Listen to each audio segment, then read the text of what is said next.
Hello everyone, this is Pramila Yadav. CDP के question करने के लिए आपको थ्योरी रटने की या याद करने की जरूरत नहीं है। जब भी आप क्वेश्चन सोल्व कर रहे हैं, सिर्फ आपको कुछ कीवर्ड्स पहचानने हैं कि अगर ये वर्ड आ गया तो ये ऑप्शन ठीक होगा और अगर ये वर्ड आ गया तो ये ऑप्शन कभी भी ठीक नहीं हो सकता। सिर्फ कीवर्ड्स को पकड़कर मैं आपको क्वेश्चन सोल्व करना सिखाऊंगी। पहला सवाल देखिए, in a progressive classroom the teacher primarily act as. कौन से क्लासरूम की बात हो रही है? प्रोग्रेसिव क्लासरूम की बात हो रही है। दो प्रकार के क्लासरूम है, एक तो ट्रेडिशनल होता है और एक प्रोग्रेसिव। ट्रेडिशनल जहां पर टीचर सेंटर में था और प्रोग्रेसिव में सेंटर में कौन होता है? चाइल्ड सेंटर में होता है। बच्चे की नीड्स को, बच्चे के इंटरेस्ट को ध्यान में रखा जाता है। ऑप्शन देखिए, ए स्ट्रिक्ट कंट्रोलर, जहां पर भी स्ट्रिक्ट आ जाए, जहां पर बच्चे को कंट्रोल किया जा रहा है, वो ऑप्शन आपका कभी भी ठीक नहीं होगा। एक ऑप्शन एलिमिनेट हो गया। दूसरा देखिए, a facilitator of an active learning. तीसरा देखिए, द ओनली, जहां पर भी आपको ओनली मिल जाए, आगे ऑप्शन आपको पढ़ना ही नहीं है, ओनली है, गलत हो गया। An examiner who rank children, जहां पर भी बच्चे को मार्क्स देने की बात हो, जहां पर भी बच्चे को रैंक करने की बात हो, जहां पर भी बच्चे को पास या फेल करने की बात हो, वो भी ऑप्शन आपका कभी भी ठीक नहीं होगा। तीन ऑप्शन आपने निकाल दिए, बच क्या गया? बी बच गया। जो टीचर है वो एज ए फैसिलिटेटर होता है, यानी एज ए सुविधा दाता होता है। जहां पर भी बच्चे को प्रॉब्लम आएगी, बच्चा किसी भी प्रॉब्लम का सॉल्यूशन कर रहा है, उसे जहां पर भी दिक्कत आएगी, ये जो टीचर है वो उसके लिए सुविधा दाता का काम करेगा। वो उसे हिंट देगा, वो उसे संकेत देगा, प्रॉब्लम का कभी भी कंप्लीट सॉल्यूशन नहीं देगा, सिर्फ बच्चे को संकेत देगा, हिंट देगा, जिससे वो अपनी प्रॉब्लम को सोल्व कर लेगा। नेक्स्ट क्वेश्चन देखिए, identify the correct statement regarding multilingualism. Multilingualism की बात है, ये सबसे पहले किसने की थी? कोठारी आयोग ने की थी कि जो भी बच्चा जिस भी भाषा का है, आपको सभी भाषाओं को इंक्लूड करके चलना है। हमारे देश में अलग अलग तरीके की भाषा बोली जाती है, बहुत सारी क्षेत्रीय भाषाएं हैं। हमारे संविधान में 22 भाषाओं को राज्य भाषा का दर्जा प्राप्त है। तो मल्टीलैंग्वेलिज्म को लेकर कौन सी चीज सही है? Children's home language can be used as learning resource. Mixing language always indicate a language disorder. Multilingualism classroom can promote linguistic awareness.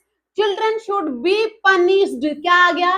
Punished. कभी भी ऑप्शन ठीक नहीं होगा जहां पर भी बच्चे को पनिशमेंट की बात हो रही है। और देखिए, mixing language indicate language disorder. अगर डिफरेंट डिफरेंट तरीके की लैंग्वेज का बच्चा यूज कर रहा है तो वो कोई लैंग्वेज डिसऑर्डर नहीं होता। बच्चा भाषा सीखता कहां से है? बच्चा भाषा सबसे पहले अपनी फैमिली से सीखता है, अपने परिवार से सीखता है।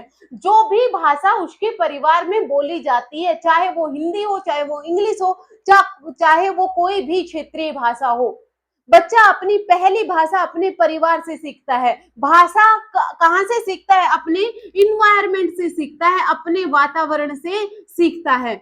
बच्चे को सिखाना इंपॉर्टेंट है, भाषा इंपॉर्टेंट नहीं है। भाषा कुछ भी हो सकती है, बच्चा वही तो भाषा सीखेगा जो उसके आसपास में बोली जाती है। आप बच्चे को कोई भी इन्वायरमेंट दे, कोई भी भाषा बोली जा रही है उसके इन्वायरमेंट में, बच्चा वही अडेप्ट कर लेता है, इसमें कोई बड़ी बात नहीं है।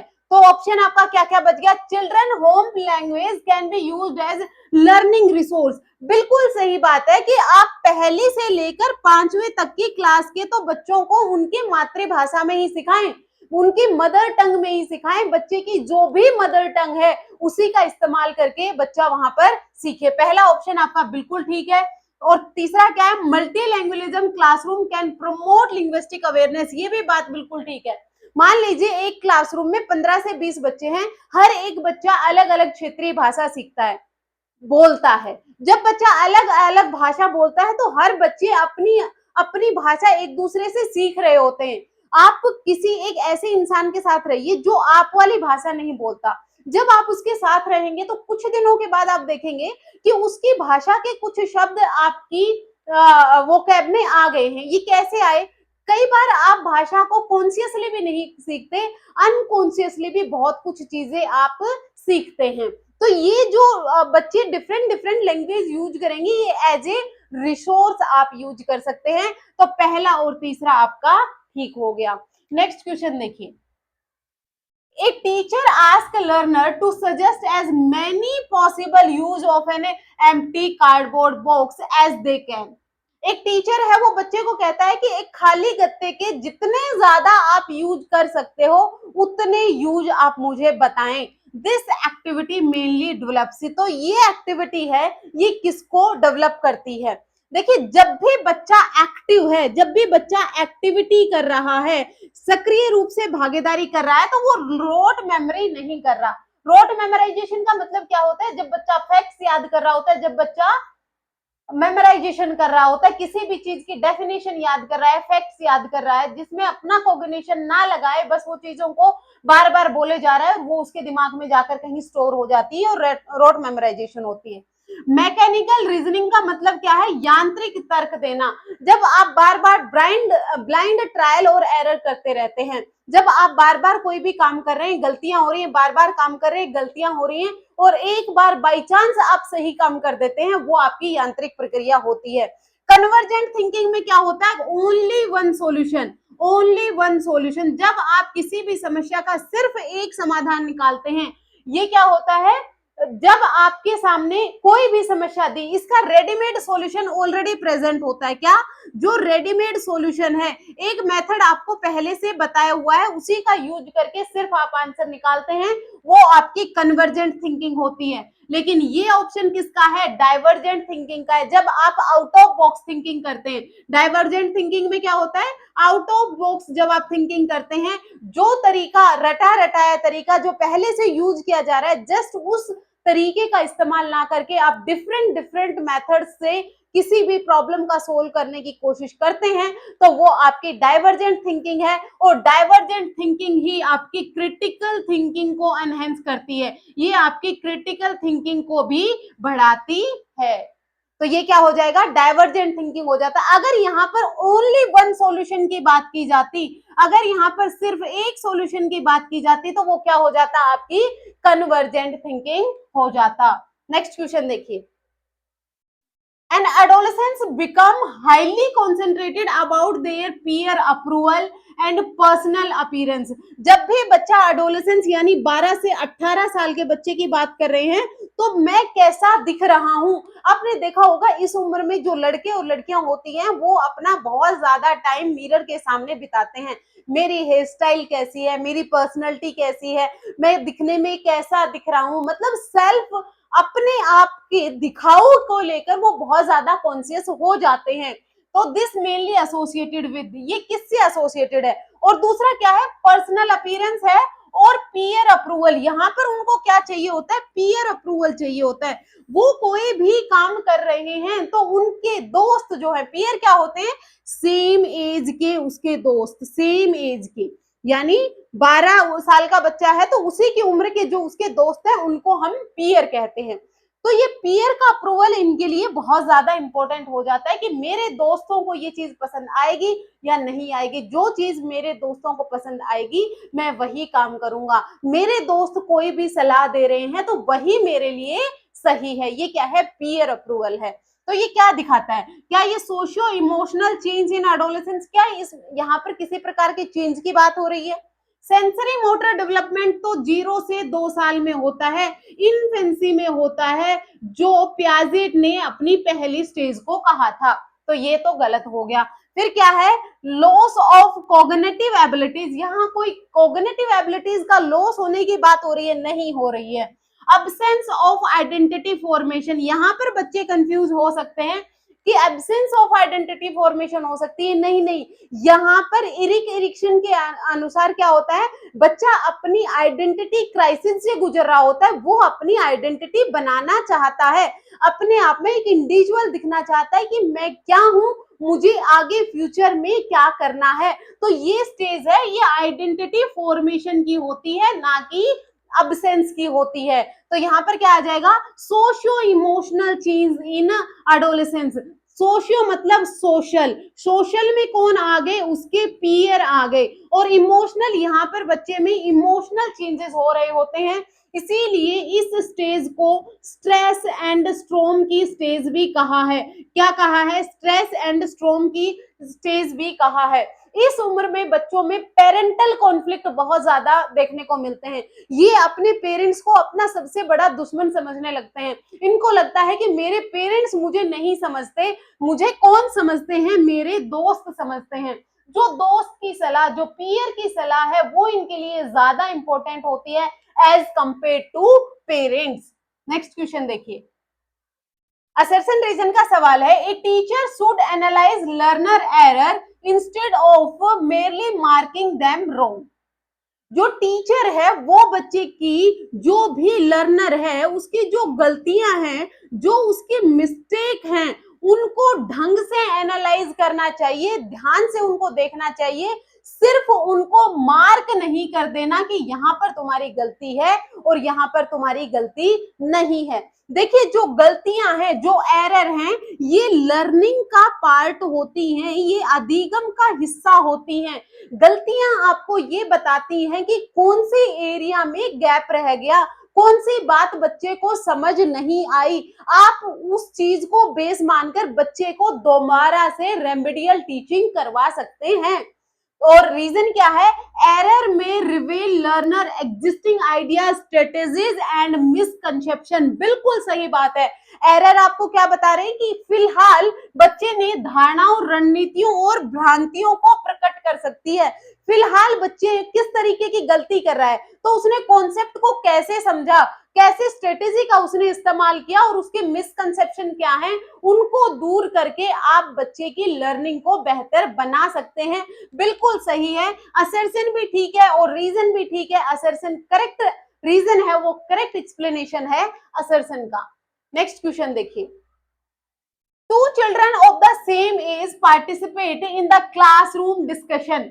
One confidently present original ideas while the other prefer to remain silent despite of understanding the topic. This difference mainly indicates that दो बच्चे हैं, दोनों बच्चे एक ही उम्र के हैं, एक कक्षा चर्चा में वो भाग ले रहे हैं। एक बच्चा अपने आइडियाज को कॉन्फिडेंटली प्रेजेंट कर पा रहा है, लेकिन दूसरा बच्चा है वो टॉपिक समझ रहा है, विषय समझ रहा है, लेकिन बावजूद वो चुप रहना पसंद कर रहा है। तो ये डिफरेंस है। ये क्या दिखा रहा है? Personality and learning behaviour differ among the learners.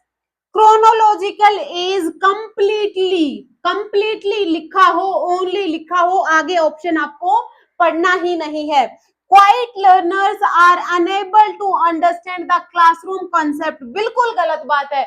ऐसा कहीं भी नहीं होता कि जो बच्चा चुपचाप बैठकर कॉन्सेप्ट समझ रहा है, जो ज्यादा पार्टिसिपेशन नहीं कर रहा, तो उसको कुछ भी समझ नहीं आ रहा। ऐसा बिल्कुल नहीं होता है।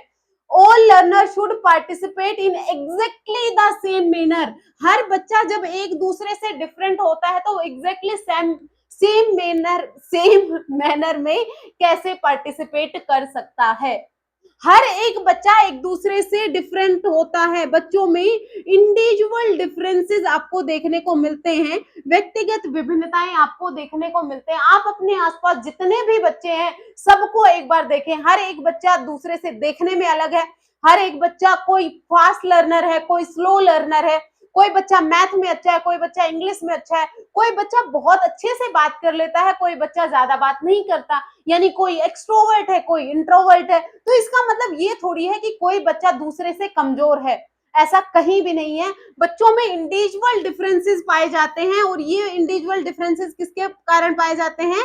हेरिडिटी और एनवायरनमेंट के कारण पाए जाते हैं। तो personality and learning behaviour different among the learners. और ये बच्चे जब डिफरेंट हैं, जब ये डिफरेंट तरीके से सीख रहे हैं, डिफरेंट तरीके का इनका बिहेवियर है, डिफरेंट तरीके का इनका इंटरेस्ट है, डिफरेंट तरीके का इनका लर्निंग स्टाइल है, तो आपको बच्चे को पढ़ाना भी डिफरेंट तरीके से ही है। हर एक बच्चे से समान एक्सपेक्टेशंस करना बिल्कुल गलत बात है। हर एक बच्चे को समान टीचिंग मेथड का यूज करना बिल्कुल गलत बात है। नेक्स्ट क्वेश्चन देखिए, two students receive the same feedback after an assessment. One use it improve performance while the other ignore it. दो बच्चे हैं, दोनों का असेसमेंट हुआ, दोनों को फीडबैक मिली, दोनों को प्रश्न पोषण मिला, एक ने उसको यूज किया अपनी परफॉर्मेंस को बढ़ाने के लिए और दूसरे ने उस फीडबैक को क्या कर दिया, इग्नोर कर दिया। तो ये डिफरेंस आपको क्या बताता है, फीडबैक हैज नो रोल। क्या फीडबैक का कोई रोल नहीं होता, नो रोल नहीं, बिल्कुल गलत हो गया। Assessment should be avoided, avoid नहीं करना है, असेसमेंट को आप अवॉइड नहीं कर सकते। Learner differ in motivation and self regulation, अभी हमने बात करी थी, बच्चे बहुत सारे एरियाज में बहुत सारे बेसिस पर एक दूसरे से डिफरेंट होते हैं, ये बहुत नॉर्मल बात है। लर्निंग डिपेंड ओनली, तो ये भी गलत हो गया। अगर आपको करेक्ट ऑप्शन नहीं भी पता था तो भी आपने सिर्फ नेगेटिव वर्ड्स को पकड़कर उनको एलिमिनेट कर दिया कि यहाँ पर ये नो रोल लिखा था, यहाँ पर अवॉइडेड लिखा था, यहाँ पर ओनली लिखा था, तो ये तो ऑप्शन आपके कभी सही होंगे ही नहीं। तो क्या सही होगा, बी आपका सही हो जाएगा। नेक्स्ट क्वेश्चन देखिए, A teacher uses real life example and activity to explain the abstract concept, ऐसे कॉन्सेप्ट जो आपके सामने प्रेजेंट नहीं है, सिर्फ आपकी इमेजिनेशन में, सिर्फ आपकी थिंकिंग में प्रेजेंट होते हैं। Another teacher only explain through the lecture and text book reading, दो अलग अलग टीचर हैं। एक टीचर है वो बच्चों को जब एब्स्ट्रैक्ट कॉन्सेप्ट पढ़ा रहा है, यानी मान लीजिए फोटोसिंथेसिस के बारे में पढ़ा रहा है कि जो पेड़ पौधों में खाना बनाने की प्रक्रिया है वो फोटोसिंथेसिस होती है, उसमें क्या क्या चीजें चाहिए होती हैं, उसको सनलाइट चाहिए, पानी चाहिए, उसको एयर चाहिए, उसको न्यूट्रिएंट्स चाहिए, ये सब चीजें चाहिए होती है। तो वो क्या कर रहे हैं, वहां पर वो एक्टिविटी करवा रहे हैं, रियल लाइफ एग्जांपल्स दे रहे हैं और एक्टिविटी करवा रहे हैं। दूसरा टीचर सिर्फ एक्सप्लेन कर रहा है थ्रू लेक्चर और जो भी बुक में लिखा हुआ है उसको रीडिंग करवा दे रहा है। तो ये डिफरेंस है, ये क्या दिखा रहा है आपको, difference in intelligence level of the teacher. Teacher के इंटेलिजेंस लेवल की बात नहीं हो रही है, वो डिफरेंट डिफरेंट मेथड का यूज कर रहे हैं, ना कि यहाँ पर इंटेलिजेंस की बात हो रही है। Difference in teaching methods used by the teacher, बिल्कुल सही बात है, आप इजीली समझ पा रहे हैं। Difference in students interest in the topic, यहाँ पर स्टूडेंट का तो कहीं कोई जिक्र ही नहीं हुआ है। डिफरेंस इन क्लासरूम साइज की भी कोई बात नहीं हुई है। नेक्स्ट क्वेश्चन देखिए, A child solve a puzzle by trying multiple possible solution and learning from error until the correct solution is found. This situation mainly indicate, एक बच्चा है वो पजल को सोल्व करने की कोशिश कर रहा है और वो डिफरेंट डिफरेंट तरीके, different different method, different different possible solutions का यूज कर कर बार बार वो क्या कर रहा है, ट्राई कर रहा है। यहाँ पर क्या कर रहा है, बार बार वो प्रयास कर रहा है। तो यहाँ पर कौन सा नियम अपना रहा है, वो प्रयास और त्रुटि, या फिर हम कह दें त्रुटि और प्रयास का सिद्धांत, जो किसने दिया था, जो थॉर्नडाइक ने दिया था, ट्रायल एंड एरर थ्योरी का इस्तेमाल वहां पर कर रहा था। क्या ये इनसाइड लर्निंग है, इनसाइड लर्निंग में तो होता है जब आपके दिमाग में कोई भी सडन सॉल्यूशन आता है। किसने दी थी ये थ्योरी, ये कोहलर ने दी थी, किसने दी थी, कोहलर ने दी थी। कोहलर, ये इन्होंने अपना एक्सपेरिमेंट किस पे किया था, चिंपांजी पर किया था, चिंपांजी और केले वाला जो एक्सपेरिमेंट कुछ याद आ रहा हो तो। ट्रायल एंड एरर थ्योरी बिल्कुल ठीक बात है, थॉर्नडाइक ने दी थी। ऑब्जर्वेशनल लर्निंग की बात कौन करते हैं, बेंडूरा करते हैं, कि कोई भी जो इन्होंने किस पर एक्सपेरिमेंट किया था, बोबोडोल एक्सपेरिमेंट जब इन्होंने किया था कि किसी भी मॉडल को देखकर उसके जैसे बिहेवियर करने लग जाना, सोशल लर्निंग थ्योरी होती है। और कंडीशन लर्निंग की बात कौन करते हैं, पावलोव साहब करते हैं, जब वो दो स्टिमुलस के बीच में कनेक्शन बनाने की बात करते हैं। नेक्स्ट क्वेश्चन देखिए, एक बच्चा किसी कठिन कार्य को करने से पहले हिचकिचाता है लेकिन अंततः प्रयास करता है और सफल हो जाता है, यह स्थिति मुख्यतः किसे दर्शाती है। जब बच्चे के सामने कोई भी एक डिफिकल्ट टास्क आया तो पहले उसने हिचकिचाया, उसे लगा कि मैं नहीं कर पाऊंगा, लेकिन बाद में उसने क्या किया, कोशिश की और उसने उसको सोल्व कर लिया। तो क्या ये मोटिवेशन एंड परसिस्टेंस है, लेक ऑफ इंटरेस्ट है, नहीं। इंटरेस्ट, लेक ऑफ इंटरेस्ट होता तो वो ट्राई नहीं करता। लेक ऑफ इंटरेस्ट है, ये किससे जोड़ सकते हो आप, रेडीनेस से जोड़ सकते हो, किससे, law of readiness. Law of readiness किसने दिया था, थॉर्नडाइक ने दिया था। तत्परता का सिद्धांत, कि जब तक बच्चा रेडी नहीं होगा सीखने के लिए तब तक आप लर्निंग नहीं करवा सकते। बच्चे का सीखने के लिए मोटिवेटेड होना जरूरी है, क्या मोटिवेटेड होना जरूरी है, इंटरेस्ट होना जरूरी है, उसकी लर्निंग का पेस होना चाहिए, तभी वो सीखेगा। फियर एंड एंजाइटी की कोई बात नहीं हो रही है। अगर फियर और एंजाइटी होता तो बच्चा कोशिश ही नहीं करता, और ये अगेन एक नेगेटिव वर्ड होता है। जहां पर भी आपको फियर और एंजाइटी दिखे वो ऑप्शन आपका ठीक नहीं होगा। डिपेंडेंसी ऑन अदर, यहाँ पर दूसरों पर डिपेंडेंसी की तो कोई बात हो ही नहीं रही है। तो यहाँ पर किसकी बात हो रही है? मोटिवेशन की बात हो रही है और परसिस्टेंस की बात हो रही है कि यस मैं कर लूंगा। नेक्स्ट क्वेश्चन देखिए, एक बच्चा दूसरों को वही व्यवहार करते हुए देखकर बिना किसी प्रत्यक्ष प्रोत्साहन के नया व्यवहार अपनाता है। यह स्थिति मुख्यतः किसे दर्शाती है?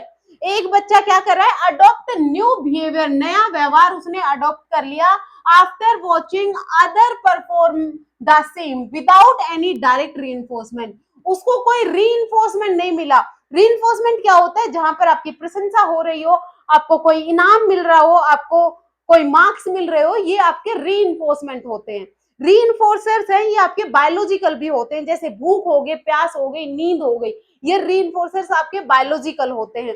तो इसको डायरेक्ट रीइंफोर्समेंट नहीं मिला, लेकिन इन्होंने कोई भी व्यवहार करते हुए देखा तो जस्ट उसको कॉपी कर लिया और वैसे ही ये परफॉर्म करने लगा। दिस सिचुएशन मेनली इंडिकेट, ये सिचुएशन क्या बताती है?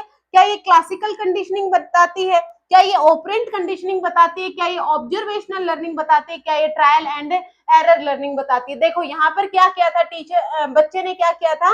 यहाँ पर दूसरे को देखा था। क्या किया था? यहाँ पर दूसरे को उसने देखा था। जब उसने दूसरे को देखा तो उसने क्या किया?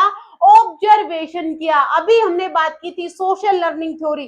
सोशल लर्निंग थ्योरी को ही हम ऑब्जर्वेशनल लर्निंग थ्योरी कहते हैं, जो किसने दी थी? एल्बर्ट बेंडूरा ने दी थी। क्लासिकल कंडीशनिंग थ्योरी पावलोव ने दी थी। ऑपरेंट कंडीशनिंग थ्योरी स्किनर साहब ने दी थी, जिसमें वो पनिशमेंट एंड री-इन्फोर्समेंट की बात करते हैं। ट्रायल एंड एरर थ्योरी है, ये थॉर्नडाइक ने दी थी, जिनके 3 लॉज बहुत फेमस हुए, law of readiness, law of exercise और लॉ ऑफ इफेक्ट। और इनके जो थॉर्नडाइक का लॉ ऑफ इफेक्ट था, इसी पर बेस्ड थी कौन सी थ्योरी?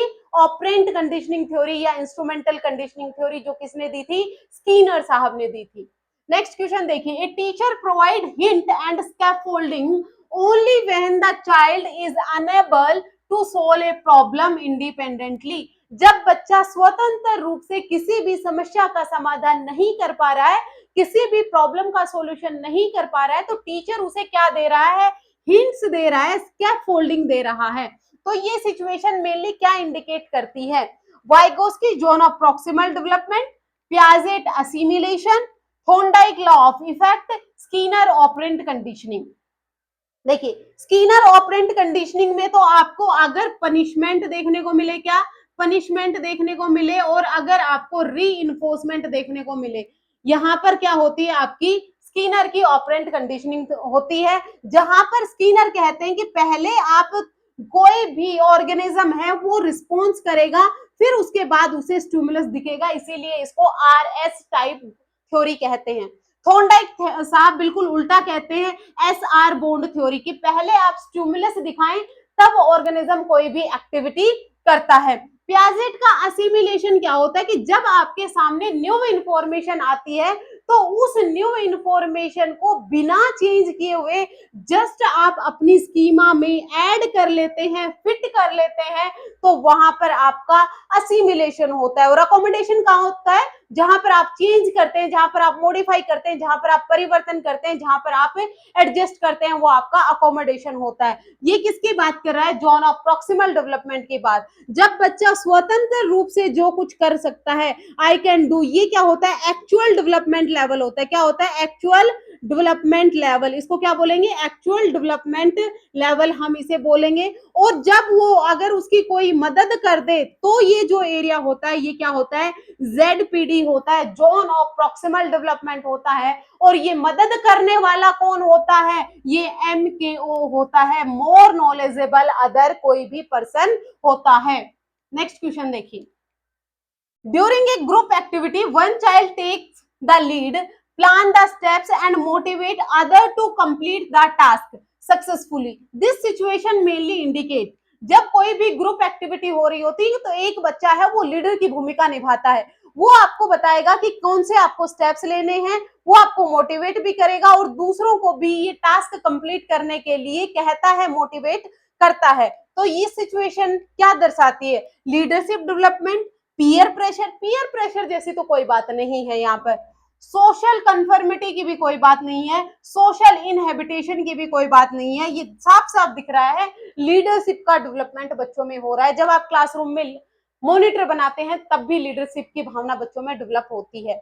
समान आयु के दो बच्चे कक्षा चर्चा में भाग लेते हैं, एक बच्चा आत्मविश्वास के साथ अपने मौलिक विचार प्रस्तुत करता है जबकि दूसरा विषय समझने के बावजूद भी चुप रहना पसंद करता है। ये क्वेश्चन हम कर चुके हैं, ये रिपीट हो गया है, तो इसका आप आंसर मुझे कमेंट करके बताओ। नेक्स्ट क्वेश्चन मैं करती हूँ तब तक। एक बच्चा अक्सर साथियों के साथ बहस करता है, खिलौना साझा करने से भी मना करता है और गलत व्यवहार करके बार बार ध्यान आकर्षित करता है। यह व्यवहार मुख्यतः किसे दर्शाता है? यहाँ पर बच्चा अपने साथियों के साथ बहस कर रहा है, खिलौने भी नहीं दे रहा, और इम्पोर्टेंट क्या है कि गलत व्यवहार करके बार बार वो आपका ध्यान भी आकर्षित कर रहा है। Need for power and control, need for achievement, यहाँ पर अचीवमेंट जैसे तो कोई बात नहीं हो रही है, तो ये तो गलत हो गया। Need of affiliation, need for safety and security, क्या सेफ्टी और सिक्योरिटी की कोई बात हो रही है? नहीं हो रही। यहाँ पर जब बच्चा आपका ध्यान आकर्षित कर रहा है तो यानी बच्चे के रिलेशनशिप्स गड़बड़ाए हुए हैं, बच्चे के दोस्त नहीं है, वो चाह रहा है कि आप बार बार उसकी तरफ अपना ध्यान आकर्षित करें। जब आप उसकी तरफ अपना ध्यान करेंगे तो हो सकता है उससे आप रिलेशन बना लें, तो ये संबंध बनाने की आवश्यकता होती है, कोई पावर की और कंट्रोल की नीड उसे नहीं चाहिए, वो चाहता है कि आप उससे संबंध बनाएं। ये 15 क्वेश्चन आज हमने डिस्कस किए। अगर आपको कहीं भी कोई भी डाउट हो आप जरूर पूछ सकते हैं। ये एमसीक्यूज की सीरीज है टिल एग्जाम तक, जब तक आपका एग्जाम नहीं आ जाता हम हर दिन आपको 2 से 3 वीडियो मिल रहे हैं। हर दिन हम प्रैक्टिस करेंगे, हर दिन हम थ्योरी करेंगे।